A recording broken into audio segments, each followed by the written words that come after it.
All right, so it's Thursday. It's about 6:45 Eastern Standard Time. So depending on when you're seeing this, we may ultimately know more than we knew when we recorded this here. But we do know that Joe Biden is closing in on the needed 270 electoral votes to win the presidency, 264, 214, with votes still outstanding, the vote count continuing in Georgia, North Carolina, Pennsylvania, also in Arizona and in Nevada. Any one of those states could certainly put him over the top, and it'll be a story that we'll continue to follow for you throughout the day. You can get breaking news alerts in the WOKV app. If we hear from President Trump or Joe Biden again, you heard from him on Wednesday afternoon, we'll break into whatever programming we'll have on the air, and we will bring that to you on this very important story. The legal challenge is already underway, and that'll be a story that we'll follow for you in depth over the coming days. Washington insider Jamie Dupree with a closer look at some of the allegations of voter fraud and more that are coming from the Trump reelection campaign.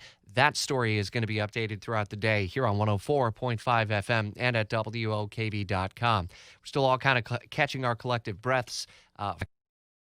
Period and the results that have come in, having a chance to kind of get a sense for how things ultimately finished. We're taking a closer look at the impact that Florida businesses may ultimately have on the increase in minimum wage, ultimately to $15 an hour. It's a story Stephen Ponson was on this morning, and you can see a little bit more about that at WOKV.com.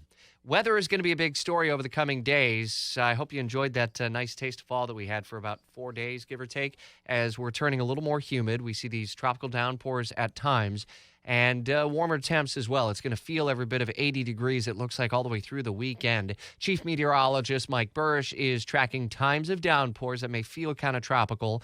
That's not really anything related to this tropical depression, Eta, that came off Central America or eventually will, or the cousin storm that may ultimately develop off of it. Those are going to be impacts that we'll feel, if we feel anything, into next week. It's a very complex weather forecast that we're continuing to follow pretty closely for you in the First Alert Weather Center. And Mike and the rest of the First Alert Weather team will be bringing you in-depth updates in Talking the Tropics, the daily blog that is updated multiple times. We have storms that may threaten Florida at WOKV.com.